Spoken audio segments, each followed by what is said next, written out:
Hello friends, welcome to my YouTube channel. तो आज मैं आपको क्लास 10th का सेट 1 का इंग्लिश का पेपर बताने वाला हूँ। देख लीजिए, इसका क्यूपी कोड है 251। तो चलो देखते हैं। सबसे पहला है रीडिंग स्किल। ठीक है, पहला जो पैराग्राफ आया है वो आपका है चैट जीपीटी के ऊपर। ठीक है, तो इसमें क्वेश्चन नंबर फर्स्ट है, which of the following statement best summarise the authors view about ChatGPT. तो इसके अंदर आपका ऑप्शन डी आएगा। Second question, what did the professor suggest to the authors question of how he publish his research journal. तो इसका answer आपको देखो 9th वाले में मिलेगा। इधर जो 9th पैराग्राफ है इसके अंदर साफ साफ ये बात लिखी हुई है, वही आपका यहाँ पे आंसर हो जाएगा। थर्ड क्वेश्चन है, कंप्लीट द गिवन एनोलॉजी। यहाँ पे अपन को एनोलॉजी को पूरी करनी है। तो रेशनल का इधर अगर आप यहाँ पर आओ, यहाँ जो फर्स्ट वाला है इसमें देखो ये लॉजिकल आ रखा है। यहाँ पर ये जो लॉजिकल है ना, ये इसका आंसर होएगा यहाँ पर। ठीक है, अब फोर्थ क्वेश्चन है, mention one basic difference between the write up of ChatGPT and authors research article. तो देखिए मतलब कि ये इधर आप ऊपर आओगे तो difference between the write up of ChatGPT इधर दिया हुआ है कि मतलब जो राइटर है वो ओरिजिनल और यूनिक और फ्रेश कंटेंट देखता है, पर वो चैट जीपीटी के अंदर ऐसा कुछ होता नहीं। बस वही चीज़ यहाँ पर लिखनी थी आप लोगों को। देन क्वेश्चन है fifth question, the author notice that the write up produced by ChatGPT had an introduction and a conclusion just as he learnt in his English class, but it still lagged। मतलब कि इसके अंदर इसका experience है, इसके अंदर मतलब ये मतलब सिर्फ समराइज कर सकती है। यहाँ पर आप देखो जो लास्ट वाला है, it can summarise this discovery but it can not add them all, it does not the mental welfare for it. तो यहाँ पे ये इसका आंसर होएगा।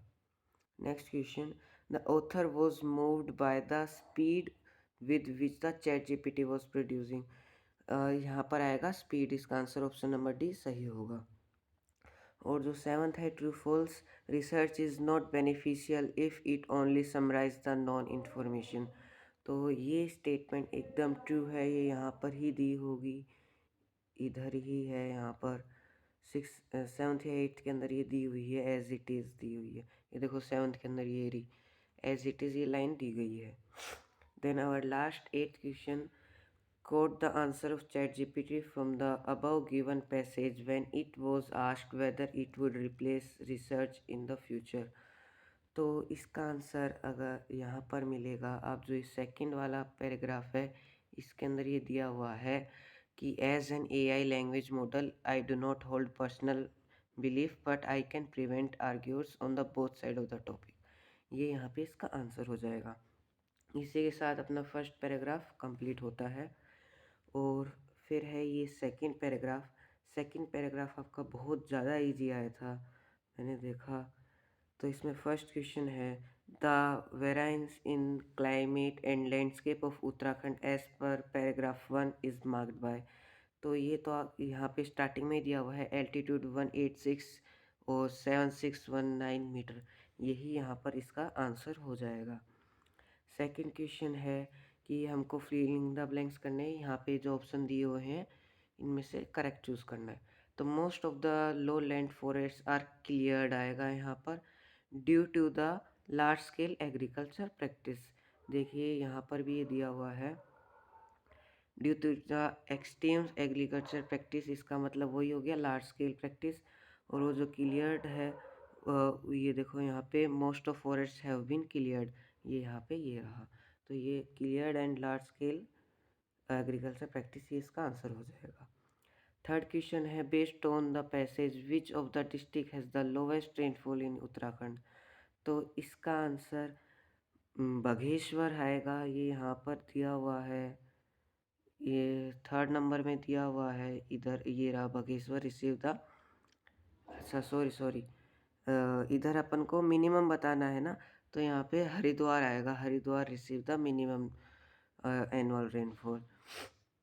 ठीक है, तो अब अपना फोर्थ क्वेश्चन है कि यहाँ पे अपन को एंटोनियम बताना है स्टार्ट का। कई बच्चे देखो इसको ये समझ लेंगे कि इसकी जगह क्या आएगा।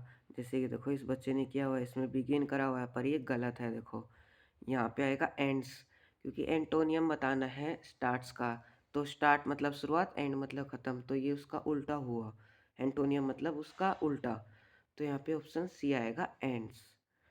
फिर अपना फिफ्थ क्वेश्चन है, this make the state of Uttarakhand prone to flood during monsoon, justify the statement with reference to the passage given above in 30 to 40 words. तो इसका आंसर आपको इधर थर्ड वाले में मिलेगा। यहाँ पर अगर आप देखेंगे, ये जो दिया हुआ है ना, rain usually starts from April and last September, ये सब आपको लिखना था यहाँ पे कि नॉर्मल तो इतनी होती है। फिर यहाँ पे मतलब ऐसे भी कि 78% एनुअल रेनफॉल है। ये 3 लाइन यहाँ पे आपको लिखनी थी। Next question, which two district have maximum and minimum rainfall in the state. तो इसका ऑप्शन डी करेक्ट आंसर होगा। ये देखो मैंने आपको यहाँ पर दिखाया भी था, Bageshwar receive the maximum normal in annual rainfall और Haridwar receive the minimum normal rainfall. और इस पैसेज का सेवन्थ क्वेश्चन है असर्शन और रीजन वाला। असर्शन है the temperature very widely in the state of Uttarakhand. तो इसका रीज़न यहाँ पे ये वाला होगा, बच्चे ने एकदम सही किया हुआ है, due to the difference in tropical features. ये यहाँ पे इसका रीज़न हो जाएगा। नेक्स्ट क्वेश्चन, हाउ इज़ बेगार बेल्ट फॉर्म्ड। तो देखो इसका फर्स्ट वाले में ही आपको आंसर मिलेगा, सेकंड वाले में sorry. The most dedicated forest of upper Gangetic plains form the Bhabar belt. तो ये इसका यहाँ पर आंसर हो जाएगा। और लास्ट क्वेश्चन है, state which of the given statement is not true. Not true दिया गया है, ट्रू नहीं पूछा, गलत पूछा है। तो जो गलत होगा वो बी ऑप्शन होगा। ये देखिए लास्ट के अंदर यहाँ पे लिखा हुआ है फ्रॉम 10 to 12, और यहाँ पे क्वेश्चन में दिया है 15 to 20, तो अपना बी ऑप्शन गलत है इसके अंदर। इसी के साथ अपना ये पैसेज वाले दोनों क्वेश्चन ख़त्म होते हैं। आई होप आपके क्वेश्चन सब सही हों। अब है सेक्शन बी, ग्रामर और राइटिंग स्किल्स के ऊपर। तो पहले ग्रामर का फर्स्ट क्वेश्चन है, replace the underline word used in the sentence. तो सेंटेंस क्या है, born in 1872 Richard Willstätter was the chemist who invents the process of paper chromatography. तो यहाँ पे देखो इन्वेंट्स दिया गया है, ये यहाँ पे गलत है, यहाँ पे इन्वेंटेड आएगा, क्योंकि ये सेंटेंस पास्ट में चल रहा है। देखो वॉज भी आया हुआ है, ये पास्ट का है, तो यहाँ पे इन्वेंट्स नहीं आ सकता, यहाँ पे ऑप्शन डी इन्वेंटेड आएगा। नेक्स्ट क्वेश्चन है, Rahil and Somil decided to reach the theatre at 5 PM, report the question asked by Rahil to Somil. तो which movie are we going to watch. तो यहाँ पे आंसर आएगा, Rahil asked Somil which movie they was going to watch. देखो if नहीं आएगा क्योंकि WH word आ गया, तो विच आएगा। फिर विच मूवी, वी चेंज हो जाएगा दे के अंदर, तो which movie they was going to watch, are change हो जाएगा वॉज के अंदर, क्योंकि ये प्रेजेंट कंटिन्यूस है तो ये पास्ट कंटिन्यूस में बदल जाएगा। ठीक है, तो थर्ड क्वेश्चन है एरर करेक्शन का, when the rounds were completed the hurdle and mazes appeared on the appropriate places. देखियो पढ़ते ही पता चल जाएगा इसका एरर क्या है। ये ऑन नहीं आएगा बेटा, यहाँ पे एट आएगा, at the appropriate places. Fourth question, fill in the blanks to complete this message. तो क्या दिया हुआ है, our planet is precious and only we can save it आएगा। यहाँ पे कई लोग बता रहे हैं विल आएगा, पर विल नहीं आएगा, यहाँ पे कैन आएगा, क्योंकि हम कर सकते हैं। कैन का यूज़ ही तभी होएगा कि मतलब जैसे कि I can do it, I can मतलब वो कर सकते हैं, यहाँ पे कैन आएगा, विल नहीं आएगा। ठीक है, फिफ्थ क्वेश्चन है कि यहाँ पे एरर बताना है अपन को, in a earlier times public library plays an important role in the lifes of the people. तो ये यहाँ पे जो प्लेस दिया हुआ है, ये प्लेस की जगह प्लेड आएगा, ऑप्शन डी करेक्ट होगा। इधर बच्चे ने एकदम सही करा हुआ है। फिर अपन को वापस से चेंज करना है इनडायरेक्ट में डायरेक्ट को। तो क्वेश्चन है, गार्ड बोल रहा है good morning sir, park your car in the visitors parking area. इस पे विजिटर बोल रहा है okay please help me park my car in the visitors parking area.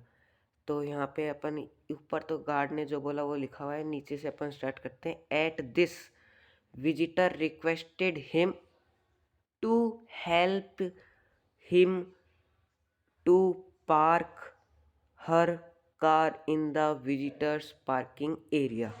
ये इसका आंसर होगा। मैं एक और बार रिपीट कर देता हूँ। The visitor requested him to help him to park her car in the visitors parking area. ये इसका करेक्ट आंसर होगा। अब अपना 7th क्वेश्चन है एरर करेक्शन का वापस से। तो ladies and gentleman welcome on board flight 487 flying from Hong Kong to San Francisco. We are currently third in the line for take off and were expected to be in the air in approximately 7 minute time. तो देखिए यहाँ पे अगर आप देखें तो ये present में चल रहा है क्वेश्चन। देखिए वी आर आया हुआ है, पर यहाँ पे देखिए वर आ गया। तो यहाँ पे वर एरर है, वर की जगह आर यहाँ पे आएगा, क्योंकि जब जब प्रेजेंट में चल रहा है सेंटेंस तो प्रेजेंट में ही होना चाहिए, उसको बदल नहीं सकते अपन। 8th क्वेश्चन है, एमसीक्यू के अंदर है, नरेशन का क्वेश्चन। Mother why are not you playing with your friends. तो इस पे रायन बोलता है I am not feeling well today. तो क्वेश्चन है मदर आस्क्ड रायन। तो यही जो ऑप्शन डी है यहाँ पे करेक्ट होएगा, why he was not playing with his friends. 9th question, the news, इसमें अपन को जो सही है वो बढ़ना है। The news about the retirement of my favourite character give me blank disappointment. तो देखिए जो डिसअपॉइंटमेंट है ये अनकाउंटेबल है, तो मैनी और फ्यू है वो तो आ ही नहीं सकता वैसे भी। तो दो ऑप्शन पूछते हैं, लिटिल एंड मच। अगर मच आता तो इससे पहले सो आता, give me so much disappointment, पर सो नहीं दिया गया है, इसलिए यहाँ पे आंसर लिटिल आएगा, मच नहीं आएगा। 10th question, fill in the blanks by choosing correct option. The roads have been वाइडेड so much that 6 lane of vehicle could be accounted. Could यहाँ पर ऑप्शन आएगा। इसमें वैसे डाउट है, विल भी आ सकता है, यह भी कंफर्म नहीं है। मैं आपको कंफर्म बता दूंगा जल्द ही, पर विल या कुड में से ही एक आएगा, ये श्योर है। मे नहीं आएगा यहाँ पर ज़्यादा चांस है यहाँ पे कुड ही आएगा। तो अपना 11th क्वेश्चन है, it is important to dash a healthy atmosphere. तो यहाँ पे क्रिएट आएगा इसका answer. It is important to create a healthy atmosphere. और अपना 12th लास्ट क्वेश्चन है, Mahi blank to the task given to her and went out to play. तो यहाँ पे श्रिंक्ड आएगा, सिंपल पास्ट में चल रहा है ये, तो उसके हिसाब से यहाँ पे सेकंड फॉर्म आएगी श्रिंक की, तो श्रिंक्ड इसका आंसर होगा। और अब अपना राइटिंग स्किल है, यहाँ पे 2 लेटर दिए गए थे, इसमें इस बच्चे ने शायद ये नीचे वाला कर रखा है। मैंने पढ़ा तो नीचे वाला ज़्यादा इजी था ऊपर वाले से, पर वो आपने जो भी करा हो आपकी मर्ज़ी। फिर ये एनालिटिक पैराग्राफ था, यहाँ पे पार्क के बारे में दिया गया है, उस पर आपको एनालाइज करना था। और नीचे बीमारी दी हुई है, उसमें पूरा गिवन डाटा है, उससे करना था। तो ये आपकी मर्ज़ी है, जो भी आपने करा हो ये देख लेना आप। अब सेक्शन सी है, लिटरेचर पार्ट है ये यहाँ पर। अब अपन इसको देखेंगे। तो यहाँ पर 2 एक्सट्रैक्ट आपको दिए गए हैं। पहले तो आपको मतलब कि जो चैप्टर है उससे दिया गया है, और बाद में आपको पोएम से दिया गया है। तो देखिए पहला ये फर्स्ट वाला है, first question, fill in the blanks है। The use of face proud cackle as to the sense of, यहाँ पे प्राइड आएगा इसका answer, pride in the extract. फिर और तो ये how do the parents teach their young to be independent, ये आप मतलब इस पैराग्राफ में से कर दिए होंगे, सब इजी थे। मैं आपको ये एमसीक्यू वगैरह बता देता हूँ अभी। जैसे कि ये फोर्थ वाला है, the word devour in the above extract most nearly means, इसका आंसर आपका आएगा, तो आपका यहाँ पे आंसर बी ऑप्शन हो जाएगा, गोबल्ड। फिर यहाँ पे और में सेकंड एक्सट्रैक्ट दिया हुआ है, इसके फर्स्ट का आंसर मैं बता रहा हूँ, what is Lumo pleading for, तो इसका ऑप्शन डी होएगा, for 2 days time to prove himself. फिर यहाँ पे सेकंड क्वेश्चन है, ये तो इसके अंदर एक्सट्रैक्ट से करना था, इजी था, तो इसमें कुछ था नहीं। थर्ड है filling the blanks, the use of the face can not make head or tail add to the sense of confusion आएगा यहाँ पर आंसर, रिलैक्सेशन नहीं आएगा। एंड फोर्थ क्वेश्चन लास्ट है, what is Lumo trying to prove, तो Lumo बस यही try कर रहा था कि ऑक्सन मीडोज मेरे हैं, नतालिया के नहीं हैं, बस वो तो उन्हें टेम्प्रेरी यूज़ के लिए दिए गए थे, यही वो प्रूफ करना चाह रहा था। फिर अपना सेवन्थ क्वेश्चन है कस्टर्ड ऑफ ड्रैगन से। फर्स्ट क्वेश्चन है, what poetic device used in first sentence, तो ये फर्स्ट सेंटेंस है, Belinda was as brave as barrel full of fierce, तो यहाँ पे एलिट्रेशन भी यूज़ हुआ है और वो अपने आप को बढ़ा चढ़ा के भी कह रही है, तो आप कुछ भी लिख सकते हैं, एलिट्रेशन यहाँ पे एकदम सही है। फिर सेकंड क्वेश्चन है, what was ironical about custard being refer to as perishable, तो मतलब यहाँ पे कि आयरनिकल सिचुएशन मतलब क्या हुआ कस्टर्ड के साथ, मतलब ये जो बोलते थे ना उनको, उसके बारे में बताना है। और द थर्ड क्वेश्चन है, द वर्ड अनमेरीफुल, तो unmerciful in the given context implies that Belinda is, तो देखिए यहाँ पे ये जो अनमर्सीफुल है, ये मतलब एक तरीके से क्रूअल दिखा रहे हैं बिलिंडा को, मतलब कि वो रूड थी एक तरीके से कस्टर्ड के ऊपर, ठीक है। तो फोर्थ क्वेश्चन है, what image of custard is created in the above lines, तो मतलब कस्टर्ड को इन लाइंस के अंदर मतलब एक तरीके से डरपोक दिखाया गया था, मतलब कि जो मतलब छिपा रहे सिर्फ, मतलब वो कहता है ना कि कस्टर्ड कि वो सिर्फ अपने सेफ के लिए ही रोता रहता है, तो मतलब इसमें अच्छी इमेज नहीं दिखाई गई, पर बाद में अपन को पता है कि सब छिप गए थे, वही एक था जिसने वो लड़ा था पायरेट से। फिर अपना और के अंदर ये सेकंड क्वेश्चन है, what image does the above extract create about Amanda's mother, तो मतलब कि ये मतलब वो इमेज ऐसे बनाते हैं जैसे कि उसकी मदर बहुत ज़्यादा स्ट्रिक्ट थी, हर चीज़ के ऊपर उसको कमेंट करती थी अमांडा को कि ये मत करो वो मत करो, ये इसका आंसर है। एंड सेकंड क्वेश्चन है, why is the second verse return in the bracket, तो ये जो ब्रैकेट में लिखा हुआ है ये मतलब अमांडा अपने आप को सोच रही है कि वो एक मरमेड होती तो फ्री सी के अंदर आराम से रहती, फुल फ्रीडम के साथ, कोई उसको परेशान नहीं करता। थर्ड क्वेश्चन है, Amanda call herself a mermaid because, तो C option, Amanda longs to be free like a mermaid which sails effortlessly in the sea, मतलब कि वो अकेली सी के अंदर मरमेड की तरह रहना चाहती है। एंड फोर्थ क्वेश्चन है, Amanda wants to be the sole inhabitant in the sea इलेक्यूट, तो मतलब इसके अंदर बताना है कि मतलब वो ये चाह रही थी, तो मतलब एक तरीके से स्टेटमेंट को प्रूफ करना है, से मतलब इजी वे में देखें तो इसका आंसर ये होगा। फिर यहाँ पे आपके जो फर्स्ट फ्लाइट वाली बुक है उसके क्वेश्चन दिए गए हैं, 5 में से आपको 4 ही करने थे, ये मतलब आपने कर लिए होंगे, इनके आंसर बड़े बड़े हैं, मैं अभी ऐसे ओरली आपको तो नहीं बता सकता हूँ, आप मतलब चैनल के साथ जुड़े रहें, मैं आपको मतलब वैसे इनके सब पीडीएफ वगैरह दे दूँगा कमेंट के अंदर। और अगर आपको कुछ भी अगर इसके अंदर समझ में नहीं आया जो मैंने बताया तो कमेंट में पूछ लेना, मैं तुरंत रिप्लाई कर दूँगा, ठीक है। और मतलब अब ये 6-6 नंबर वाले थे, 2 क्वेश्चन दोनों बुक से थे, फुटप्रिंट्स विदाउट फीट से था और फर्स्ट फ्लाइट से था। तो आई होप आपका आज का पेपर बहुत ही अच्छा गया हो, ये मतलब पहला पेपर था, और आप आगे के पेपर के लिए आप लोगों को ऑल द बेस्ट, और मेरे चैनल को सब्सक्राइब कर लीजिए, वीडियो को लाइक कर दीजिए, सब पेपर्स के मैं डिटेल एक्सप्लेनेशन उसी दिन ही डाल दूँगा जिस दिन ये पेपर होएगा, तो आप सब्सक्राइब करके रखिए और नोटिफिकेशन ज़रूर ऑन कर लेना, जिससे आपको पता चल जाए कि वीडियो आ चुकी है।